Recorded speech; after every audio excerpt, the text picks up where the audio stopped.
honorables les ambassadeurs et représentants des corps diplomatiques et consulaires, mesdames et messieurs les représentants du cabinet d'Albert, mesdames et messieurs les représentants des sociétés minières et sous-traitants, mesdames et messieurs les cadres de l'administration, chers invités. C'est avec un réel plaisir que je prends la parole pour vous remercier de votre présence ici aujourd'hui. Nous sommes réunis pour identifier des interventions que le Bureau d'exécution stratégique pourra appuyer pour permettre aux ressources locales de mieux participer au développement du secteur minier. Ces interventions seront axées sur la formation et le renforcement des capacités pour améliorer la fourniture du personnel de produits et services aux entreprises minières. Je suis accompagné par mes deux collègues, Monsieur le ministre de l'Enseignement supérieur et de la Recherche scientifique et le ministre de l'Emploi, de l'Enseignement technique, de la formation et de la formation professionnelle. L'initiative du BES vise à appuyer les différentes parties prenantes, en commençant par nos 3 ministères, dans la mise en œuvre des interventions clés qui seront identifiées lors des ateliers de travail. Les sociétés minières sont à la recherche de personnel local et de sous-traitants qualifiés pour répondre à leurs nombreux besoins. Différentes initiatives ont été déjà mises en place ou envisagées pour répondre à ces besoins. Mais il existe toujours des écarts à combler. Une approche collaborative est donc nécessaire pour bien identifier ces écarts et définir des solutions à court et moyen terme que le BES pourrait appuyer. Je suis convaincu que les acteurs du secteur public, du secteur privé et les partenaires techniques et financiers saisiront cette opportunité pour partager leurs expériences et collaborer à la sélection des interventions prioritaires. Le résultat de ce travail favorisera la compréhension des besoins des sociétés minières et les contraintes auxquelles les interventions en cours et celles envisagées font face et guidera le plan d'action du Bureau d'exécution stratégique.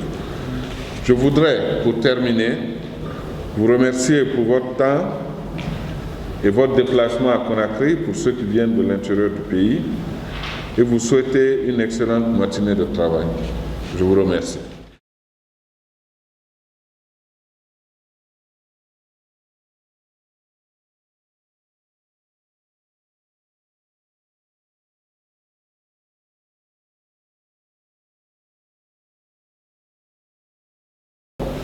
Je me contenterai de faire d'abord un petit constat et de vous exposer en 2 mots ce qui est envisagé pour tenir compte de cette préoccupation qui est de fournir de la main-d'œuvre qualifiée au secteur des mines et aux différents projets qui existent. C'est bien simple, j'en ai discuté avec la plupart d'entre vous et notamment les membres du cabinet d'Albert. Les projets miniers en gestation doivent pouvoir générer, en tout cas demander, entre 50 000 et 70 000 emplois directs qui, lorsqu'ils sont déclinés en emplois directs, indirects et induits, amènent à un besoin d'environ 200 000 personnes qualifiées dans les métiers de base, sachant que les miniers, de ceux que nous savons, exigent d'abord des compétences à minima d'alphabétisation, ensuite les normes HSEQ et après des compétences techniques spécialisées.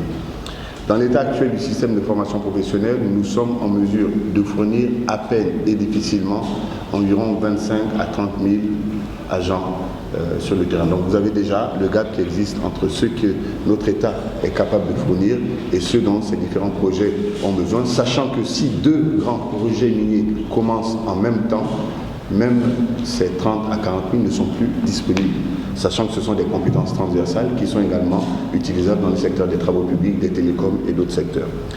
Nous avons envisagé pour cela 3 solutions qui vont sans doute vous être exposées.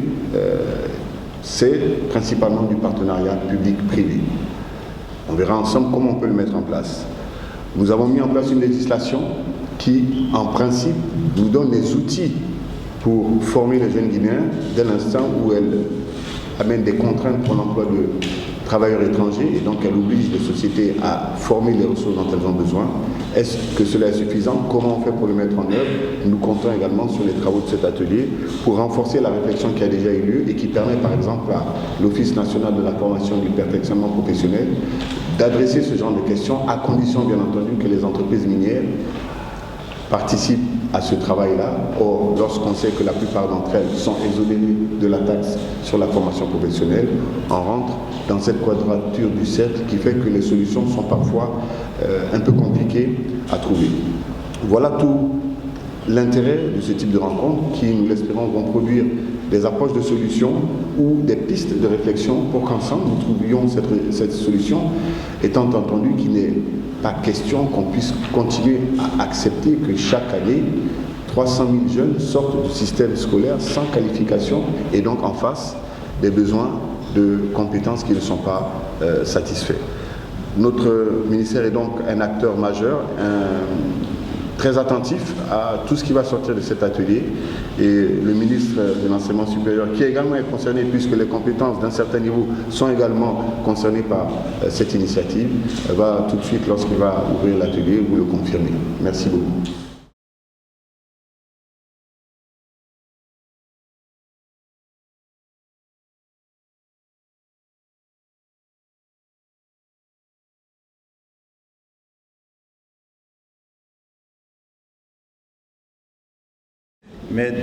Messieurs les membres du gouvernement, Mesdames et Messieurs les représentants du corps diplomatique et consulaire, Mesdames et Messieurs les représentants des institutions internationales,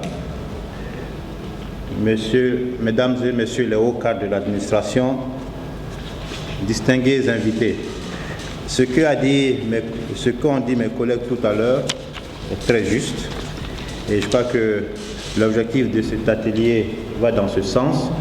Moi-même, j'étais aussi dans les mines. J'ai travaillé avant de venir au gouvernement. Et lors de nos réunions en Australie, seulement c'était Guinea Alumina Corporation avec BHP Billiton et d'autres, Mubadala. Ce problème-là s'est posé pour la construction de la raffinerie d'alumine de Sangaredi. Il y avait un besoin de 10 000 travailleurs, mais la Guinée ne pouvait fournir difficilement que 30% de ceux-là. Et on a mis en place un programme de formation court terme, 3-5 mois, mais même à ce rythme, avec les moyens, je crois qu'on avait équipé à l'époque le CFP de Bokeh et autres centres de formation, mais même à ce rythme, difficilement on arrivait à combler les 50%. Et il était question de faire appel à de la main-d'œuvre étrangère, notamment asiatique. Je m'y suis opposé en disant que si on peut parvenir à trouver les 50% en Guinée, la sous-région au moins pouvait compléter les 50%. Et là, on n'a pas besoin de visa ni de permis de travail parce que dans le cas de la CEDEAO, il y a la libre circulation des biens et des personnes. Donc c'est dire à quel point, ça c'est en 2008. 8 ans après encore, le problème n'est pas résolu. Donc il y a urgence. Il faut que nous allons très vite. Et je crois que cet atelier, avec le cabinet d'Albert, vient à point. Mais j'aimerais faire un petit historique pour comprendre un peu et m'accentuer sur les travaux actuellement en cours au niveau des deux ministères, le ministère des Mines, le ministère de l'Enseignement supérieur de la Recherche scientifique. Mais je pense que, puisqu'il y a une remodification du concept d'école d'excellence des mines de Bokeh, l'enseignement technique sera forcément associé parce que nous voulons aller sur plusieurs niveaux de formation. Je suis heureux de voir que le représentant de la GIZ est là, qui nous accompagne dans ce programme d'études sur l'école d'excellence des mines de Bokeh. L'historique, bon, ça sera un peu le corps de mon discours. Le sommet des chefs d'État de l'Union du fleuve Mano a pris l'engagement en 2012 de renforcer l'intégration des 4 pays. Les 4 pays de l'Union, c'est la Guinée, le Libéria, la Sierra Leone et la Côte d'Ivoire, à travers les 2 axes majeurs suivants. La construction et la réhabilitation des réseaux de communication entre les pays pour la promotion des activités économiques. Et deuxièmement, l'implantation des centres régionaux d'excellence, de formation et de recherche dans les domaines prioritaires de développement. Dans le cadre de la matérialisation de cette volonté d'intégration des populations exprimée par les chefs d'État de l'Union du fleuve Mano, il a été décidé de la mise en place de 4 écoles d'excellence, à savoir une école d'excellence de génie civil et travaux publics en Côte d'Ivoire, une école d'excellence en agroforesterie à Morovia, la Côte d'Ivoire c'est à Abidjan, mais je pense que ça doit être plutôt à Yamoussoukro. Et on avait plutôt parlé d'énergie, donc ça à revoir. Une école d'excellence en télécommunication en Sierra Leone. Et enfin, une école d'excellence en mines et géologie à Boké, en Guinée. Mesdames et messieurs, la présence dominante des grandes compagnies internationales dans l'exploration et l'exploitation minière en Guinée, d'une part, il y a aussi également des petites compagnies minières qui sont présentes ici, et l'impératif du développement des méga-projets, d'autre part, ont conduit le gouvernement guinéen a demandé au secteur éducatif de prendre les mesures idoines pour l'amélioration des conditions et du cadre de formation d'une main-d'œuvre qualifiée et adaptée aux réalités de ce secteur porteur de croissance et moteur potentiel du développement durable. Cependant, il mérite de souligner que du point de vue politique, la mise en place des centres régionaux d'excellence a pour objectif 1. De promouvoir l'enseignement des 2 langues officielles des pays membres de la Mano River, c'est-à-dire l'anglais et le français, et en vue de favoriser l'intégration culturelle. Former les cadres des différents échelons professionnels capables de mettre en valeur les potentialités naturelles des pays membres. De nos jours, l'Institut supérieur des mines de géologie reste la plus ancienne école supérieure des mines en Afrique de l'Ouest francophone. Il offre 4 programmes de licence professionnelle qui sont à Bac+4, mines, géologie, traitement et métallurgie, environnement et sécurité industrielle. Mais je crois que l'étude qui sera faite, qui va commencer normalement en février, sous financement de la GIZ, va sûrement, et aussi avec les réflexions qui vont sortir de cet atelier, indiquer les changements à venir pour tenir compte des besoins spécifiques du secteur minier. On a parlé tout à l'heure, même au niveau de la main-d'œuvre, les ouvriers spécialisés, mais de ce niveau jusqu'au plus haut niveau, y compris aussi les besoins en formation continue. Parce que nous voulons transformer également nos institutions de formation en centres de formation continue. C'est-à-dire que les cadres peuvent aller le soir faire des cours ou pendant les vacances prendre des cours aussi et obtenir des certificats ou autres types de diplômes. Notre pays est soutenu dans cette direction, je le disais tout à l'heure, par notre partenaire allemand à travers la GIZ qui a accompagné les ministères de l'enseignement supérieur de la recherche scientifique et celui des mines depuis bientôt 1 année. C'est dans le cadre de cette coopération que nous annonçons le démarrage au mois de début février des études sur cette école d'excellence des mines et géologie sur le site de l'Institut des mines à Boké. Nous adressons à cette occasion nos chaleureux remerciements à la GIZ en tant que partenaire privilégié dans ce domaine.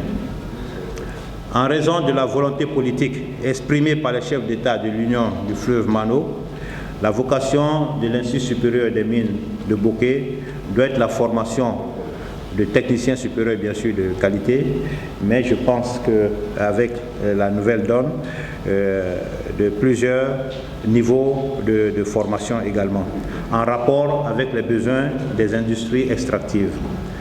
Pour réussir ce pari, l'État et ses partenaires doivent prendre toutes les dispositions pour une adaptation des infrastructures existantes et un approvisionnement en équipement didactique de standard international.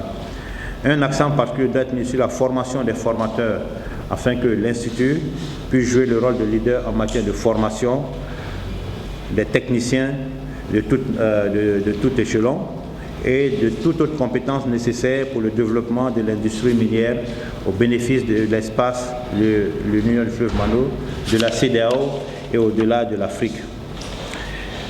Sur ce, j'aimerais apporter mes encouragements au cabinet d'Albert également, pour la contribution qu'elle apporte à cette réflexion.